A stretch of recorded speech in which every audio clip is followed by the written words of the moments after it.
The sign on the front door was small, polite, and handwritten in elegant cursive, "Wednesday Club, 4 p.m., please knock."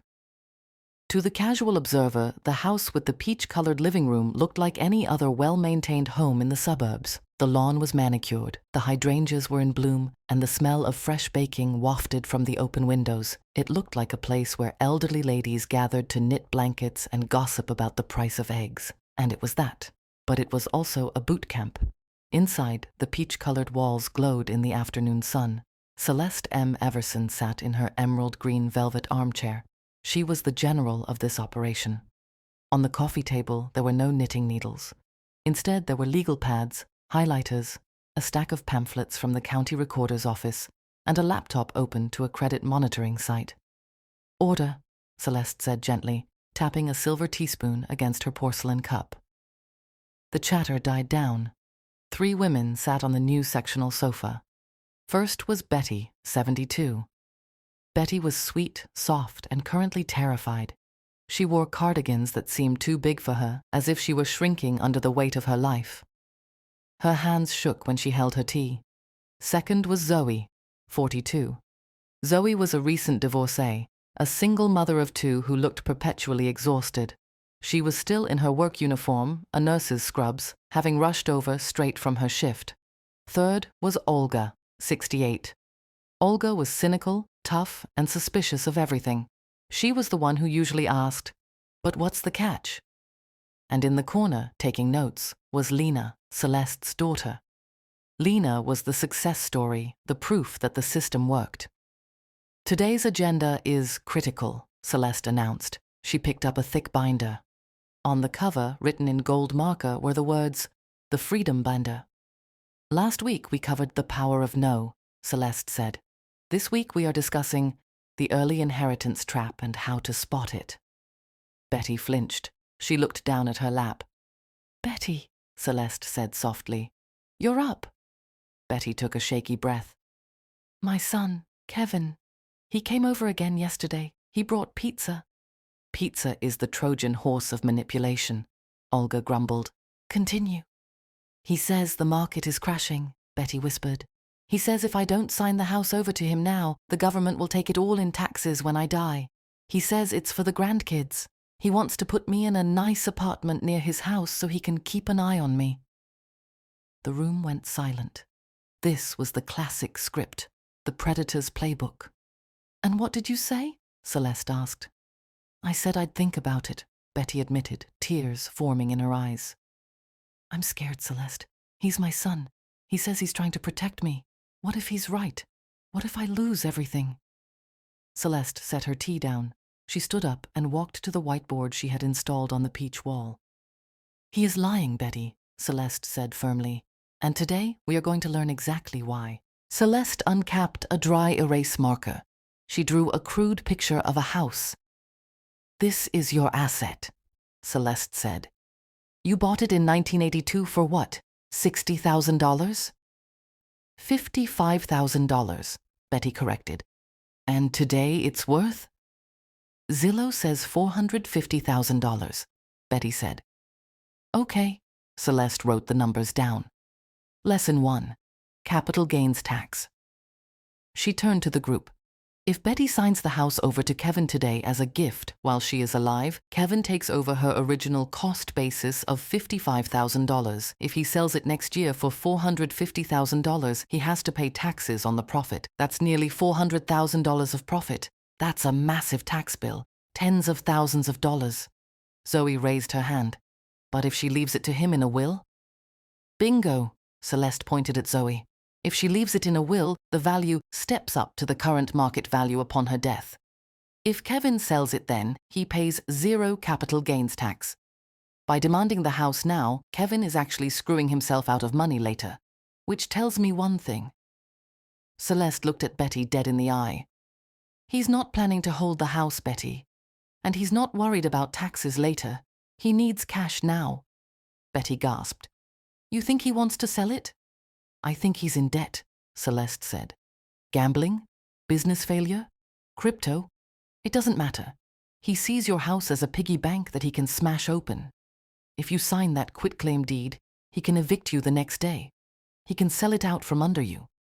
He can mortgage it to the hilt and lose it to the bank. But he promised. Betty started. Words are wind, Celeste recited her mantra. Documents are iron. Unless there is a clause that guarantees your right to live there until you die, a promise means nothing. Celeste opened her freedom binder. She pulled out a printed sheet. This is a life estate deed template, Celeste explained. This document says, I give the house to my son, but I retain the right to live in it and control it until I take my last breath. If Kevin really just wants to protect the asset, he will sign this. It protects him from probate, but it protects you from homelessness. And if he refuses to sign a life estate? Olga asked. Then you know it's a robbery, Celeste said grimly. She handed the paper to Betty. Take this home. When Kevin comes back, you tell him, I spoke to my advisor. I will not do a gift deed. I will do a life estate. If you want the house, those are the terms. Betty clutched the paper. I'm afraid he'll yell. Let him yell, Celeste said. His anger is just the sound of his plan failing. You close the door, you lock it, and you turn up the TV. Volume 15. Next item, Celeste announced. She turned to Zoe. The digital fog. Zoe sighed, rubbing her temples. My ex-husband, Mark. He handled everything. The Wi-Fi, the Netflix, the bank logins. I've been divorced for 6 months, and I still feel like a guest in my own life. I got locked out of my email yesterday because the 2-factor authentication code went to his phone. This is a security risk, Celeste said. Olga, what is the rule? Olga sat up straight. If you don't own the password, you don't own the account.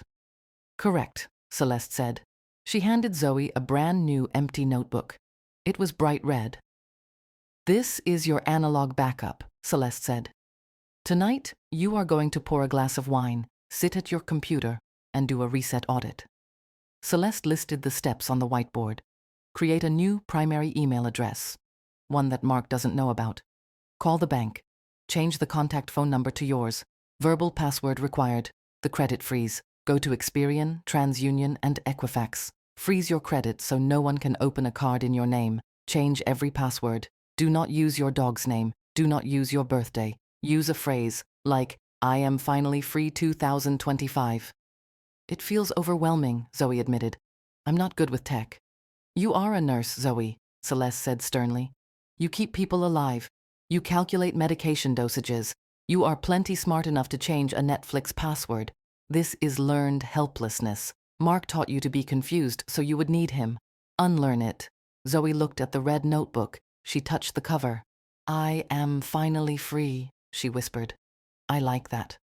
And one more thing, Celeste added. For everyone here, the grandma scam.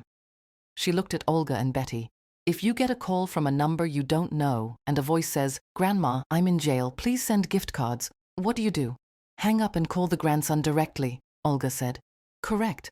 But what if they sound exactly like him? AI voice cloning is real now. The room murmured nervously.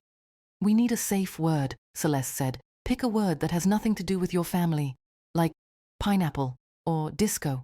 Tell your grandkids, if you are ever really in trouble, say the word disco. If you don't say it, I'm hanging up. My grandson would love that, Betty smiled faintly. He loves disco. Good, Celeste said. Implementation is homework. Next week I want to hear your safe words. The mood in the room was lighter now. The tea was poured. The scones, peach and ginger, were passed around. Suddenly, a heavy pounding shook the front door. Bam! Bam! Bam! Betty froze. She dropped her scone. That's Kevin, she whispered. I know his knock. He must have seen my car in the driveway. The pounding continued. Mom, I know you're in there. Open up. We need to sign those papers.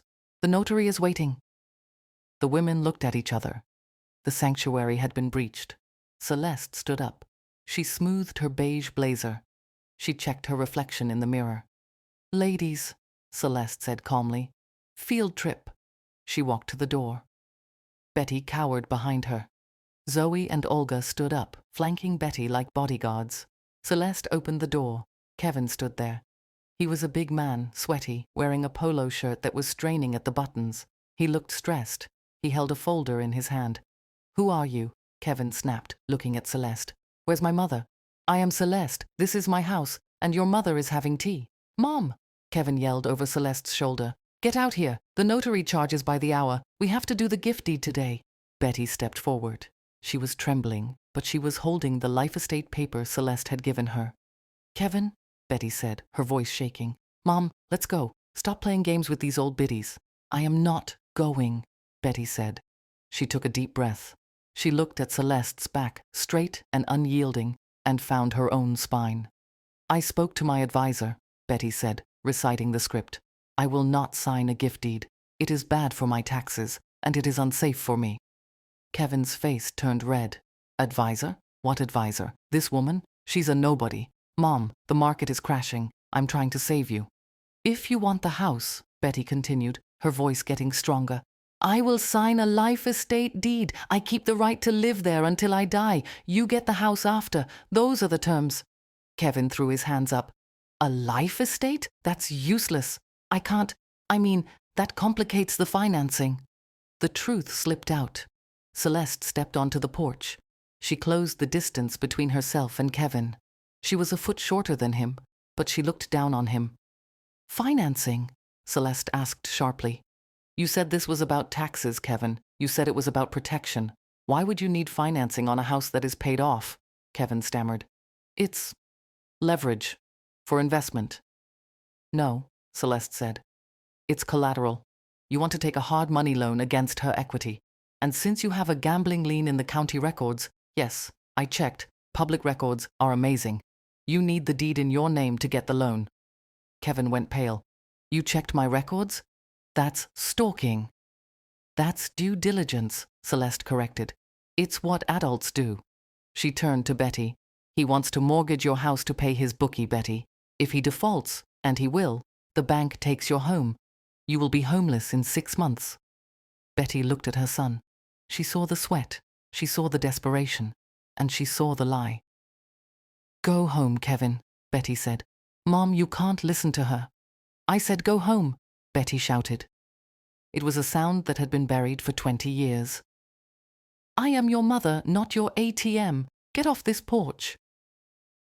Kevin looked at the wall of women. Celeste, cool and dangerous. Olga, cracking her knuckles. Zoe, filming him with her phone. And his mother, finally awake. He cursed, turned around, and marched to his truck. He peeled out of the driveway. Inside the house, the adrenaline was high. Betty sat on the sofa, breathing hard. Then she started to laugh. It was a slightly hysterical laugh, but it was real. Did you see his face? Betty gasped. I told him to get off the porch.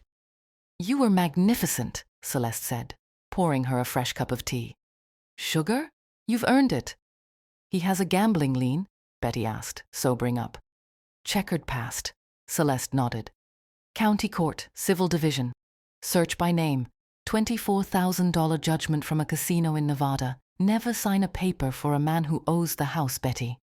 Zoe was looking at her phone. I just froze my credit, she announced. And I changed my Amazon password. Mark just texted me. Hey, did you change the Netflix login? I can't get in. And what will you reply? Celeste asked.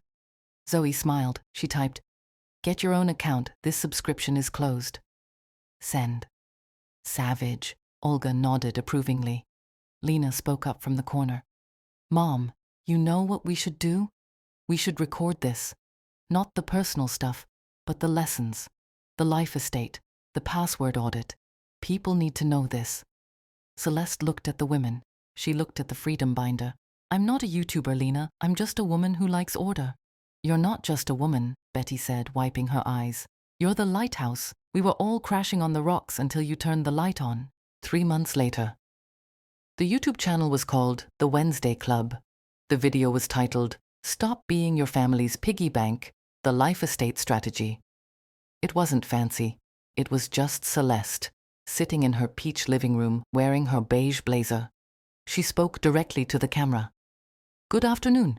If you are watching this, someone you love is probably trying to get you to sign a paper. They say it's for taxes. They say it's for love. Today, we are going to look at the math. Because math doesn't care about your feelings. Math only cares about the truth. The video had 1.5 million views. The comments scrolled by faster than Celeste could read. I showed this to my grandma and we stopped her from signing over her farm. Where was this video 5 years ago? I lost everything. Thank you for saving others. I want to be in the Wednesday Club. In the living room, the club had grown. There were now 8 women. They had to bring in folding chairs. Betty was there, wearing a new bright blue dress. She kept her house. Kevin was in therapy, court-ordered, and she visited him, but she never brought her checkbook. Zoe was there. She had brought a printout of her credit score, 720. She was saving for a condo. Celeste stood at the front of the room.